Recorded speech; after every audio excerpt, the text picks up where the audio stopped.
noite, eu sou Flávia Metzger e começa agora o Jornal da Justiça desta terça-feira, 12 de dezembro.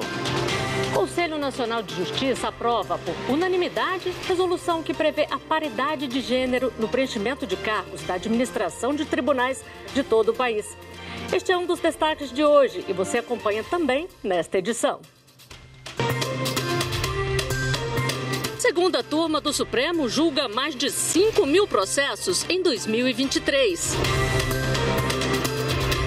Partido contesta no STF a alteração do regime que regulamenta incentivo fiscal a empresas. E ainda, as iniciativas que foram destaque na 20ª edição do Prêmio Inovare.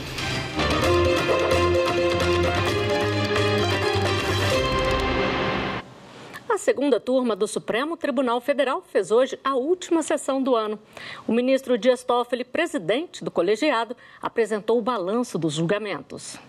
Foram realizadas 12 sessões ordinárias presenciais, 41 sessões virtuais, há uma ainda em andamento, que finda no dia 18 de dezembro de 2023, na próxima segunda-feira, e outra que se inicia no dia desta sexta-feira, agora 15 de dezembro, mas que finalizará apenas no mês de fevereiro.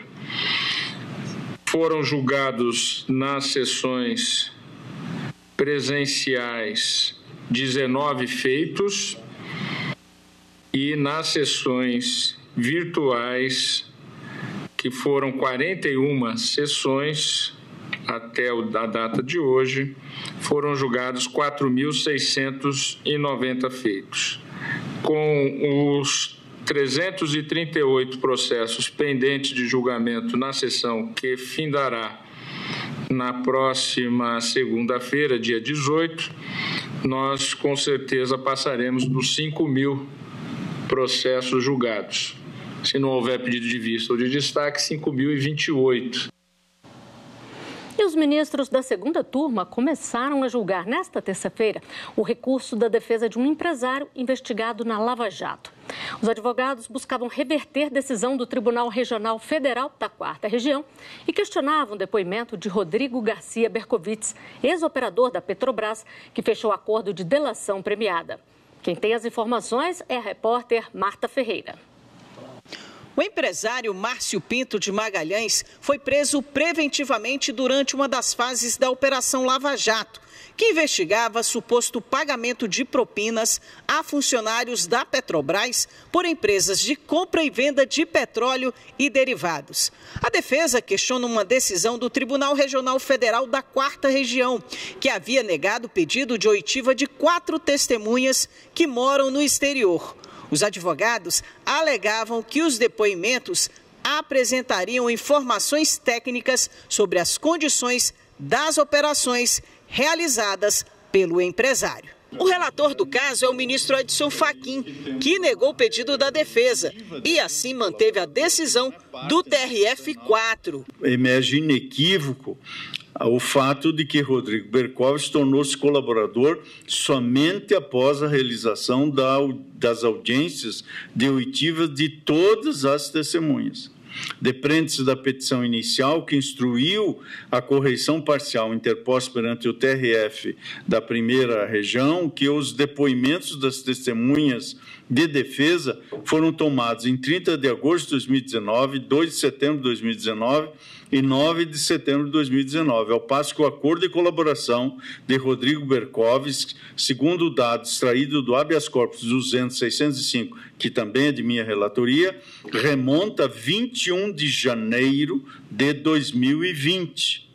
Na sequência, ou seja, em 3 de março de 2020, aportou aos autos o pedido da acusação da prova oral. Por isso, não vejo aqui tumulto processual ou deslealdade ou violação à boa-fé processual, pelo menos da ótica do estudo que empreendi sobre esta matéria. O ministro Gilmar Mendes divergiu do relator, por entender que houve cerceamento da defesa. Ante o exposto, considerando as singularidades do caso e pedindo as mais respeitosas vênias ao eminente ministro relator, voto no sentido de conceder a ordem de habeas corpus de ofício, nos termos do artigo 193, inciso 2 do Regimento Interno, para anular o processo a partir da oitiva de Rodrigo Berkowitz, determinando o prosseguimento da instrução processual com a rigorosa observância da ordem estabelecida no artigo 400 do Código de Processo Penal. O julgamento acabou suspenso após um pedido de vista do ministro André Mendonça. Na sequência, a segunda turma começou a analisar um recurso questionando decisão do Tribunal de Justiça de Minas Gerais, que invalidou uma lei do município de Mateus Leme que permite a prorrogação automática das permissões de táxi por 15 anos. A pedido do ministro Gilmar Mendes, o assunto será levado para discussão no plenário da Corte. O Partido Liberal apresentou ao Supremo uma ação contra a medida provisória que regulamenta a isenção tributária a empresas que recebem incentivos dos estados e municípios para implantar ou expandir empreendimentos econômicos. O partido argumenta, entre outros pontos, que a União teria desconsiderado as prioridades legitimamente estabelecidas pelos estados e municípios na definição de suas políticas fiscais, além de tratar a matéria reservada à lei complementar. A ação direta de inconstitucionalidade foi distribuída ao ministro Nunes Marques. E foram anunciados hoje no Supremo os vencedores da 20ª edição do Prêmio Inovare. Desde 2004, foram premiadas mais de 7.000 práticas do judiciário brasileiro de todo o país. A reportagem é de Bruno Silveira. O Prêmio Inovare chegou a 2 décadas de existência com uma cerimônia comemorativa. Ministros, magistrados e outros representantes do Poder Judiciário reunidos para celebrar práticas transformadoras do sistema da Justiça do Brasil. O presidente do STF, ministro Luiz Roberto Barroso, ressaltou como novas iniciativas transformam o andamento da Justiça. O Prêmio Inovare, como o nome sugere, ele identifica boas práticas em diferentes segmentos do Poder Judiciário, de juízes, de tribunais, Ministério Público, Defensoria Pública, práticas que estejam avançando a aplicação da justiça, o acesso à justiça e que possam ser replicadas em outras partes do país. O Brasil tem um Poder Judiciário com 80 milhões de processos e talvez seja um dos poderes judiciários mais produtivos do mundo e, evidentemente, a identificação de boas práticas faz grande diferença e de grande utilidade para o funcionamento do Poder Judiciário. O diretor-presidente do Instituto Inovare falou que a 20ª edição do prêmio registrou o maior número de inscrições até agora.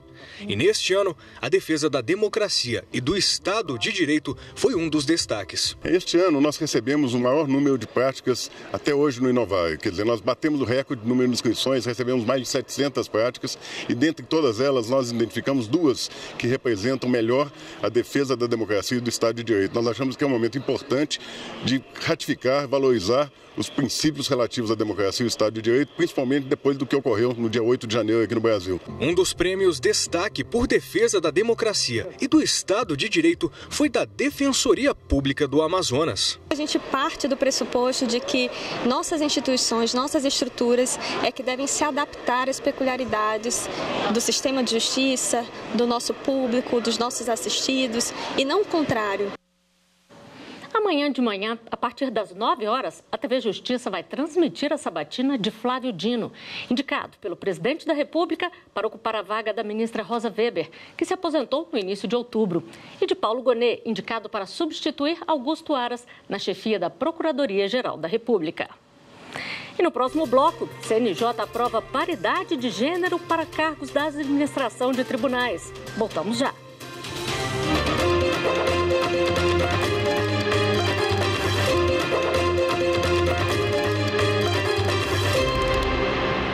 O Poder Judiciário agora vai ter cargos estratégicos da administração de tribunais ocupados igualmente por homens e mulheres.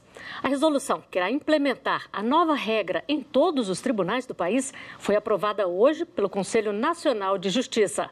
A reportagem é de Viviane Novaes. A resolução foi proposta pela conselheira Salise Sanchotene e foi aprovada por unanimidade. Em setembro passado, o CNJ determinou a alternância entre homens e mulheres para a ocupação de vagas de juízes de tribunais de segunda instância. Hoje, o Conselho aprovou a nova resolução em que o Judiciário deverá observar, sempre que possível, a participação igualitária nos cargos administrativos. A resolução estabelece a igualdade de gênero para juízes e juízas na atividade jurisdicional ou para auxiliar na administração da justiça, para cargos de chefia e assessoramento, comissões, comitês e grupos de trabalho, mesas de eventos institucionais, estagiários e estagiárias e também para a contratação de empresa prestadora de serviço terceirizado. Mais cedo, o CNJ aprovou a criação de um fórum permanente para coordenar a política judiciária de combate à violência contra a mulher. Quem acompanhou foi o repórter Renato Rosa. O Fórum Nacional de Enfrentamento à Violência contra a Mulher foi proposto pelo conselheiro Márcio Freitas como uma forma de dar mais institucionalidade à política judiciária de combate à violência de gênero. Ele será permanente e irá combater não apenas a violência doméstica, mas também outras formas de opressão à mulher, no trabalho, na política e outras áreas. O fórum terá a participação de juízes e juízas que atuam na área, além de representantes do Ministério Público, da OAB, da Defensoria Pública da União e de instituições da sociedade civil. O conselheiro Márcio Freitas disse que a violência contra a mulher é persistente e exige uma forma de combate que extrapola a repressão e a prevenção. Nessa modalidade de crime, nós tratamos, além da repressão e da prevenção, também com o aspecto da proteção. E isso implica a necessidade de mudança de algumas formas de tratamento dessas vítimas que estão num estado de hipervulnerabilidade e que precisam ser acolhidas numa estrutura adequada e de uma forma, de certa forma, diversa daquela com que tradicionalmente nós nos habituamos a pensar o direito penal. O presidente do Conselho Nacional de Justiça, ministro Luiz Roberto Barroso, ressaltou a importância de criar mecanismos para enfrentar a violência contra a mulher.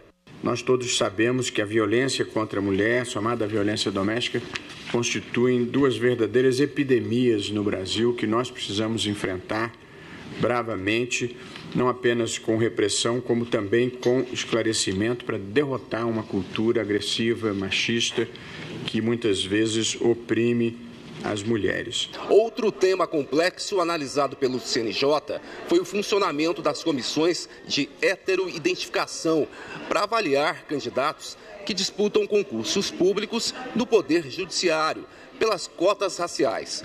O objetivo é garantir que apenas as pessoas que possuem direito à reserva de vagas realmente ingressem na magistratura, evitando irregularidades. Pela norma aprovada, a avaliação dos candidatos que se autodeclararem negros, ou seja, pretos ou pardos, será feita combinando critérios de autoidentificação, feita pelo próprio candidato, e de heteroidentificação, feita por uma comissão que terá 5 integrantes titulares e 5 suplentes. A maioria dos integrantes deverá ser de negros, respeitando também a diversidade de gênero. A avaliação será feita em 2 etapas. A primeira com coleta de fotos e outros documentos, e a segunda em reunião presencial ou telepresencial, que deverá contar com a participação do candidato. Se estabelece que o candidato que não comparecer a esta chamada, ele sim será excluído do concurso, ao contrário daquele que comparece e é rejeitado, ele passa a concorrer na ampla concorrência. Essa é uma questão efetivamente complexa e delicada, em que o modelo de autodeclaração dá margem à fraude, mas a percepção que cada um tem de si mesmo também tem uma subjetividade muito grande. Não é fácil essa matéria e acho que está sendo encaminhada de uma forma muito feliz por Vossa Excelência. Daqui a pouco tem sessão plenária no Tribunal Superior Eleitoral. E o repórter Fábio Ruas traz os destaques da pauta de julgamentos. A sessão plenária do Tribunal Superior Eleitoral começa às 7 horas da noite desta terça-feira. Na pauta de julgamentos, um habeas corpus do empresário Rafael Alves sobre retenção de passaporte e proibição de se ausentar do Brasil. Os ministros do TSE ainda devem analisar as contas de 2018 do Diretório Nacional do PDT, o Partido Democrático Trabalhista. A sessão plenária da Corte Eleitoral é transmitida ao vivo pela Rádio e TV Justiça e também pelo canal da Justiça Eleitoral no YouTube.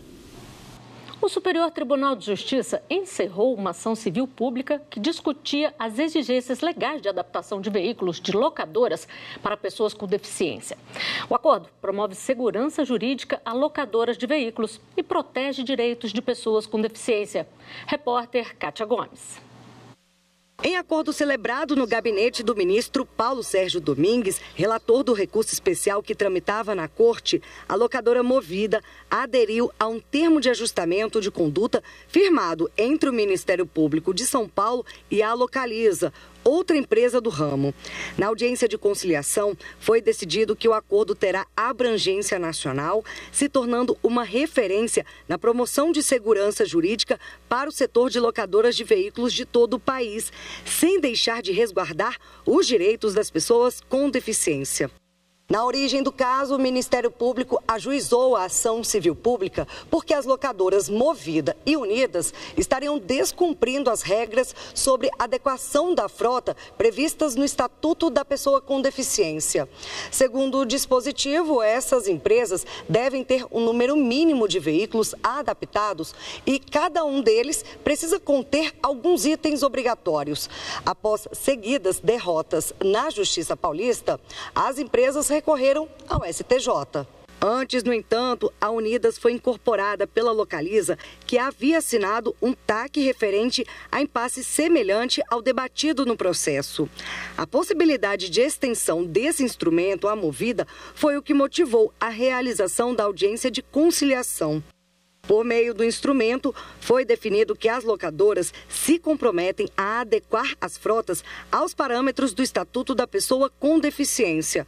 Caso haja algum impedimento, elas deverão oferecer alternativas ao cliente, como a disponibilização de motorista sem qualquer cobrança adicional.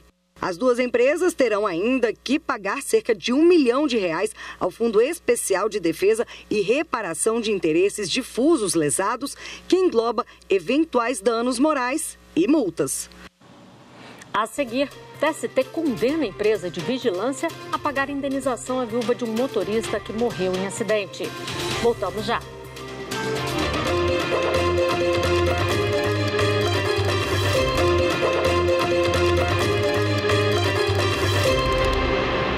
Uma empresa de vigilância e segurança foi condenada a pagar indenização por dano moral à viúva de um motorista que sofreu um acidente fatal. O caso foi julgado pela terceira turma do Tribunal Superior do Trabalho, que reconheceu a responsabilidade civil da empregadora. Michele Chiapa. De acordo com a Confederação Nacional do Transporte, foram registrados mais de 64 mil acidentes nas rodovias federais em 2022, sendo que quase 53 mil resultaram em feridos ou mortos. Ainda segundo o levantamento, o gasto estimado com os acidentes nas BRs foi de 12 bilhões e 900 milhões de reais. O cálculo da estimativa de custos de acidentes leva em conta despesas diretas e indiretas, como gastos associados a atendimento hospitalar. O estado de Minas Gerais, que tem a maior malha rodoviária do país, lidera o ranking de custos. O montante chegou a 1 bilhão e 600 milhões de reais em 2022. Na cidade mineira de Esmeraldas, um motorista morreu após bater de frente com um ônibus. O caso chegou à Justiça do Trabalho. Na ação, a viúva do trabalhador pediu indenização por dano moral. De acordo com o processo, o empregado cumpria a jornada de 12 horas de trabalho por 36 de descanso.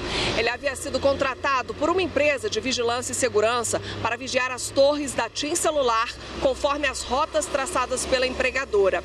A perícia constatou que o motorista dormiu ao volante volante. Isso porque o veículo estava na contramão, não havia sinal de freios na pista e a seta não estava ligada. Nos exames realizados, não foram encontradas substâncias indevidas. A empresa atribuiu ao trabalhador a culpa pelo acidente. A alegação foi a de que o veículo estava em perfeitas condições e o risco ao qual ele se submetia era o mesmo a que qualquer pessoa está sujeita ao sair na rua. O juiz de primeiro grau acolheu os argumentos e afastou a responsabilidade civil da empresa. Mas a sentença foi reformada pelo Tribunal Regional do Trabalho da Terceira Região em Minas Gerais. O TRT verificou que o acidente ocorreu quase ao final do expediente do motorista, já no momento de exaustão do trabalhador. Para o regional, o acidente foi resultado das longas distâncias percorridas em trabalho noturno, com jornada de 12 horas. Nesses casos, segundo a decisão, o fato de o trabalhador ter dormido ao volante não gera a presunção de que ele tenha a culpa exclusiva pelo acidente. Assim, foi fixada indenização por dano moral de R$110 mil à viúva. A empresa recorreu ao Tribunal Superior do Trabalho. O relator na terceira turma, ministro Maurício Godinho Delgado, explicou que a culpa exclusiva da vítima somente se caracteriza quando for demonstrado que o comportamento do profissional tenha sido negligente ou imprudente, ou que tenha ocorrido outra conduta de estrita responsabilidade do empregado com repercussão no trabalho. Ele destacou os fatos de não terem sido encontradas substâncias ilícitas nos exames do trabalhador, nem indícios de ultrapassagem indevida. O ministro assinalou ainda que a jornada do empregado era extensa e realizada principalmente à noite. No caso, o relator avaliou que a atividade do motorista é de risco, o que gera a responsabilidade objetiva da empregadora. Por unanimidade, a terceira turma manteve a decisão que condenou a empresa ao pagamento de indenização por dano moral à viúva. Foram apresentados embargos declaratórios. Uma comitiva do Grupo de Monitoramento e Fiscalização do Sistema Carcerário e Socioeducativo do Amazonas realizou uma visita técnica ao Tribunal de Justiça de Mato Grosso. O objetivo foi conhecer o trabalho desenvolvido pelo GMF e trocar experiências com a equipe local. Confira na reportagem de Celi Silva. O supervisor do GMF Mato Grossense, desembargador Orlando Perry, e juízes membros do grupo recepcionaram os visitantes e apresentaram o que tem sido feito nos eixos educação, saúde, empregabilidade, justiça restaurativa, entre outros. Acreditamos que é uma oportunidade de trocas de experiências. Nós queremos conhecer as boas práticas do Estado do Amazonas quanto ao sistema prisional e, evidentemente, que nós vamos apresentar as conquistas realizadas nos últimos anos aqui no sistema prisional mato-grossense. Isso é muito bacana, importante para nós, porque já mostra que é um reconhecimento em outros estados do trabalho desenvolvido aqui em Mato Grosso. Nós abraçamos os eixos estruturantes do programa Fazendo Justiça. E isso realmente está fazendo uma revolução aqui no Estado, mostrar qual foi o tom da nossa virada, que em 2019 nós tínhamos uma falta enorme de vagas, como se deu para hoje dar praticamente empatado o número de vagas ao número de pessoas reclusas, né? Os membros do GMF Amazonas conheceram o centro de custódia da capital, onde foram recebidos pelo juiz Marcos Faleiros. Fomos visitar a parte das audiências de custódia, que era o nosso foco principal da visita, porque nós tínhamos referência que as alternativas penais aqui em Cuiabá seriam um atrativo especial para a nossa atividade do GMF. Realmente isso nós podemos constatar, que vocês têm toda uma integração entre a polícia científica, né, que ajuda na elaboração dos laudos, nos casos de torturas e maus-tratos, que funciona dentro da própria estrutura da audiência de custódia, com a integração da equipe multidisciplinar, de enfermagem, dos próprios presos custodiados recebendo a alimentação lá na porta de entrada da custódia. Então isso foi que nos chamou a atenção. Saímos daqui muito satisfeitos, né? Foi uma experiência muito proveitosa, um intercâmbio cheio de novidades e que vai propiciar ao GMF do Amazonas uma rica experiência compartilhada aqui com Cuiabá. Esta edição do Jornal da Justiça fica por aqui. Uma ótima noite para você. Até amanhã.